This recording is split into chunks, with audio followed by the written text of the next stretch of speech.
And the Facebook, this phenomena of Facebook, has actually eaten up the possibility of good critics in our times. We have come to a situation where criticism means nothing more than like or dislike. Friends, there is always a problem when I go to non-Hindi speaking places. So I'll start with a small anecdote. Some 42 years back actually, I came to Mysore. And there was some South Central Zone or something of that kind. Those centers were there. And I think that they were quite useless otherwise. So anyway, then they invited me. And I started speaking in English. And there was, in Hindi, I'm sorry. So there was a poet, Kannada poet, Ramchand Sharma. He immediately stood up. And he said, I don't want to listen to you in Hindi. I was quite taken aback. Because there was a whole politics of imposing one language. I am against it, of course. So I had a first shock of my life about my language. That I am speaking something which can also be illegitimate somewhere. So that was one. The second anecdote is, when I was 25, in Bhopal, I met two wonderful Kannada writers. And I was so deeply fell in love with their writings and their minds. And they were completely different people those days. Completely different means that Shiv Prakash was lean and thin. For very young people, it will be difficult to imagine him like that in those days. Very lean and thin, lanky, fast-moving. And he read a poem which was Shams Tabriz. And the way he read that poem, you see, I, like all poets in the world, I also used to think that I'm the best on the earth. And when I heard him, I was so shocked. And I was so taken aback by the sheer rhythm of the poem. The way the words of Kannada were almost jumping on the platform of my mind, that I could not, by then I had read a lot of world poetry and all, Sanskrit and all. And I thought, this is something I have never ever had an experience of. This was one. And the second person that I met in the same gathering was D.R. Nagaraj. He was completely different kind. He taught me one of those days in Bhopal when both of us, late in night at around 1 o'clock, he immediately told him, of course, all well-knowing people know that what happens to most of the writers at 1 o'clock, more so if they are young. He said, try and walk on a straight line. I tried it, I couldn't do it. And he, who had taken the liquor double the amount that I had, he just walked straight. So I said, do you practice it like that? He said, of course I do that. I said, why? He said, in Bengaluru, the police, to detect somebody intoxicated late in night, ask him or her to walk on straight line. So he said, all the drunkards of my city have practiced that. So these two experiences of course, both of them remained my lifelong friends. Shiv Prakash remains even today. And of course, Nagaraj left us in between. And one thing that I understood with my friendship, in my friendship with D.R. Nagaraj, that criticism has to be very interesting. It should read like a story. It should have, need not be a folktale-ish kind of a thing, but the links that you make in writing a critical work has to be completely apratyashit, unexpected links that you need to create. Because this is precisely what poets do.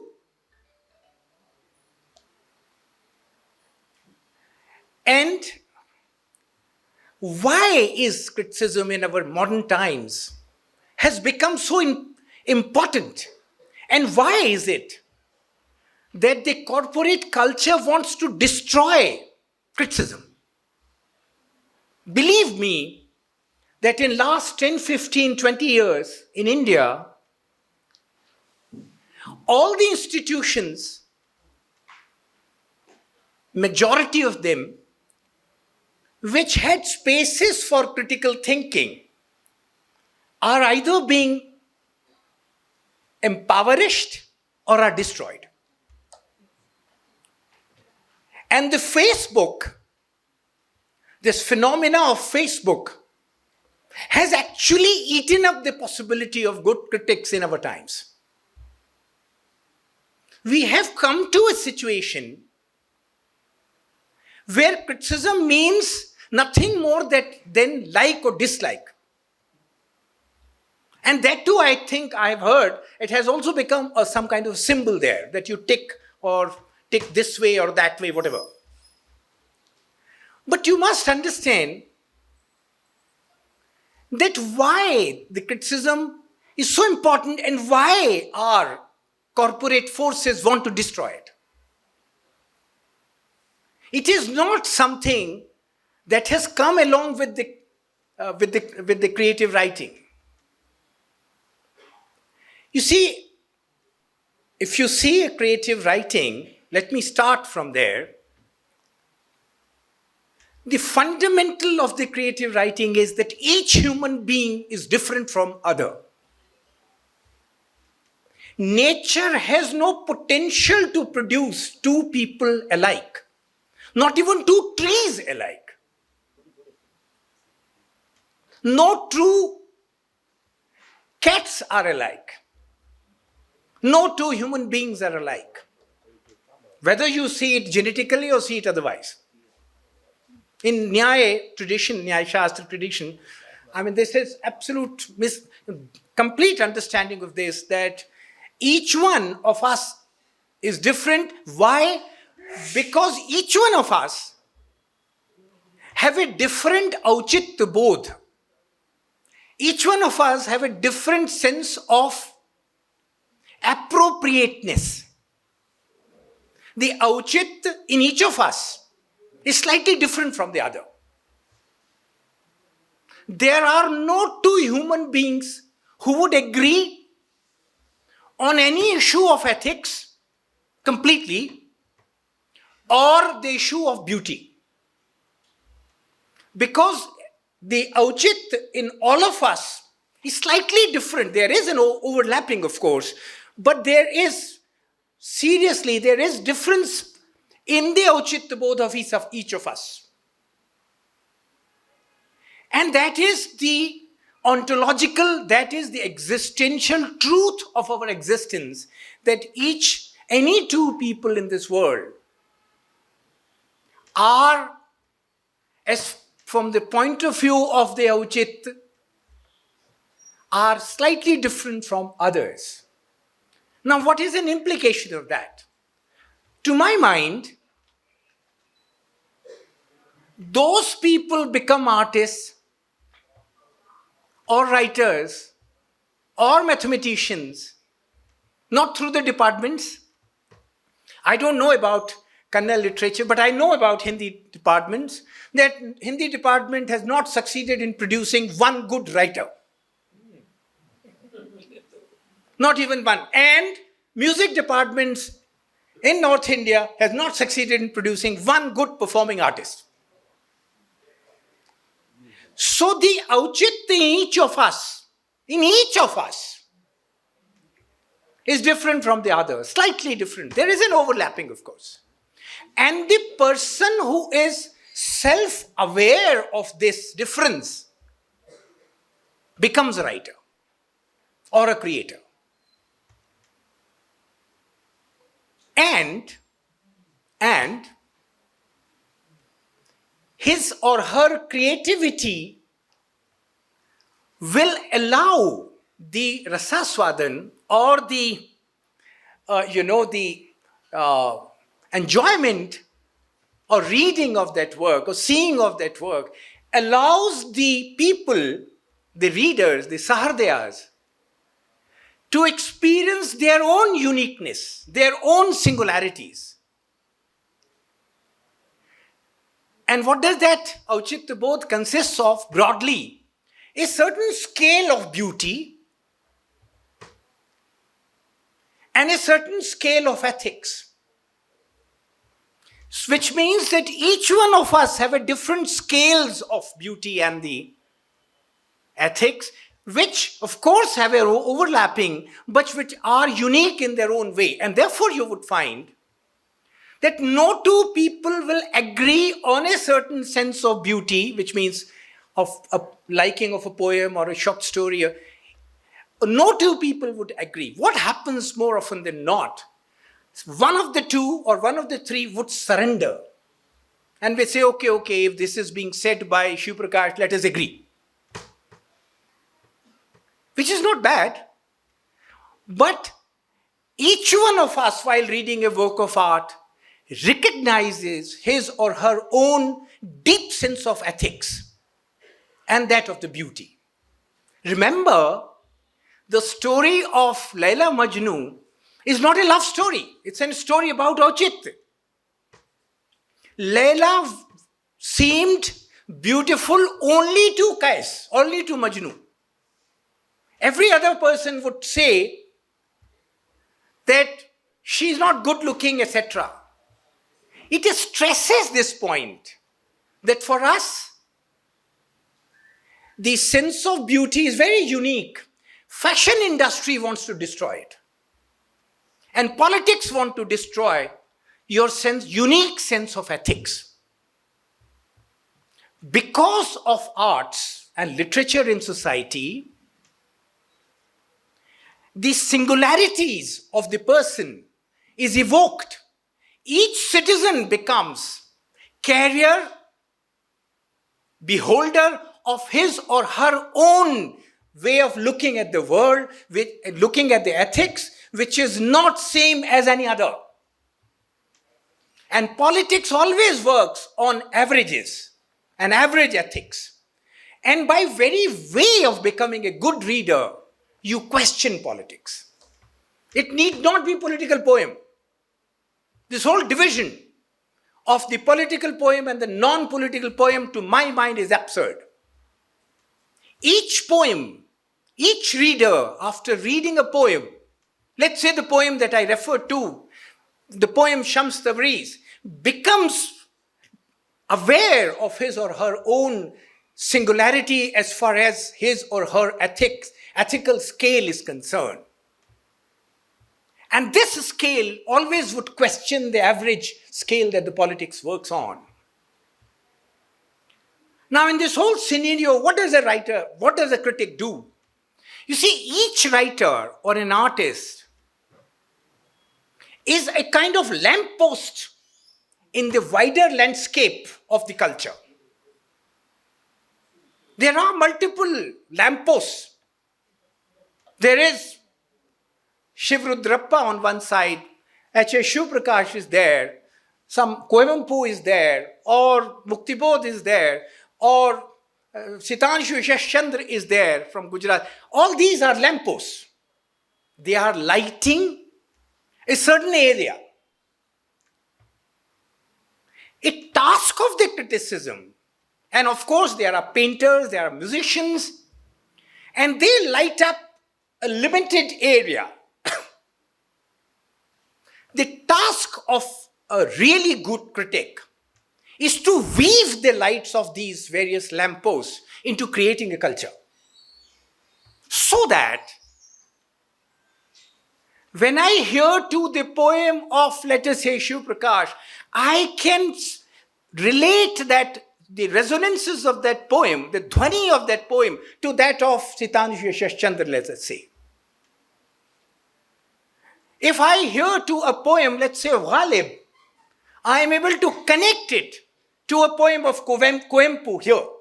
So the task of the criticism is to connect, is to do evaluation in a way, underlining the value system, the ethics, and the sense of beauty that the poet has presented, and connecting it to others. So the connection of the singularities is done by a great critical system.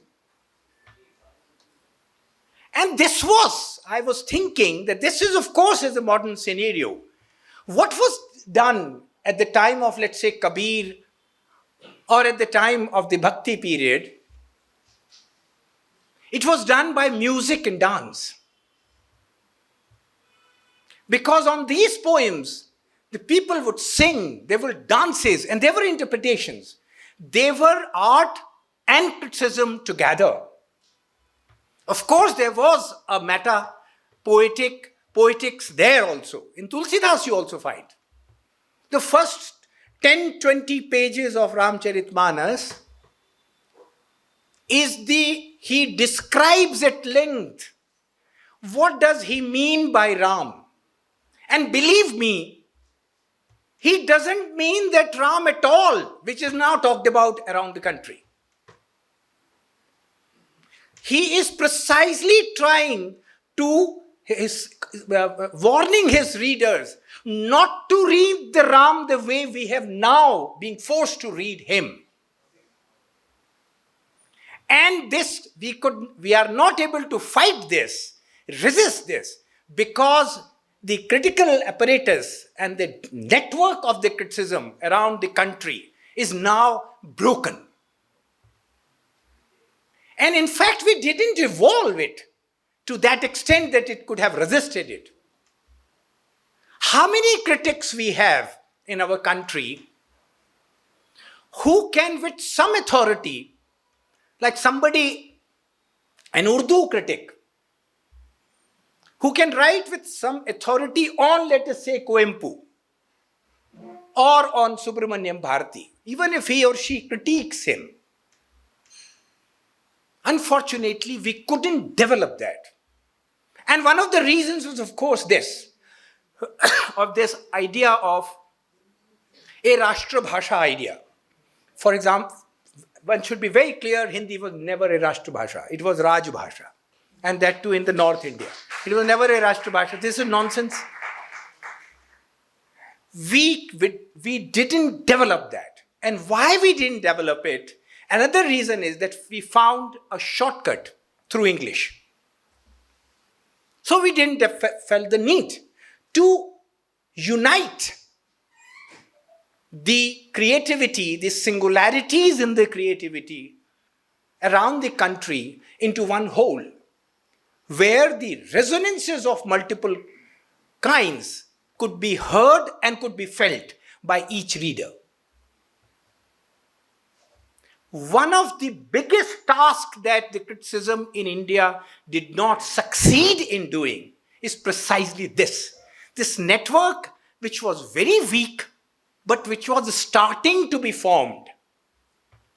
Of course, our academies, Sangeet Natak, Sahitya Academy and all these, they are weak academies. And they were never clear that what they need to do, fundamentally what they need to do. So they only supported here and there and all. We should have created this network of connecting these wonderful creations in different languages so that any citizen of this country becomes citizen of each language of this country too.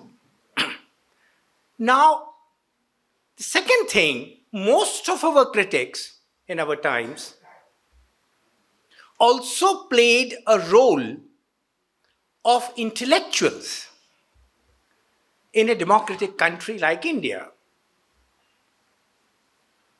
I think even there, this is also something that the modern corporate culture doesn't agree to.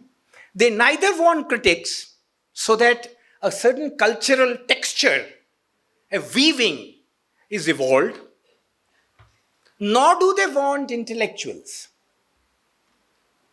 But what is this intellectual, which a lot of our critics have actually paid great attention to, and rightly so, to my mind?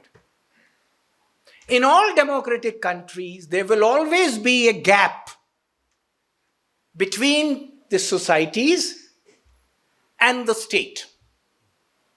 There is no welfare society on this earth, except the tribal societies perhaps, where there is no gap between the state and the society. There was always a gap between the welfare state and the societies, multiple communities and all that. Intellectuals are born in this space. And intellectuals are, the task of the intellectual is, unlike critic, is to eliminate this darkness between the society and the state. And you would once again see that in all dictatorial societies, in all authoritarian societies, the two of the most attacked functions are that of critics, and of course poets and novelists, but critics and the intellectuals. Because this gap between the state and the society, the darkness between the two, which almost gobbles up all the desires of the society into itself, which our mass media has now become, it is this darkness that the corporate culture wants to keep. And the intellectuals who used to eliminate this darkness try to make a link between the two. They try to connect the two.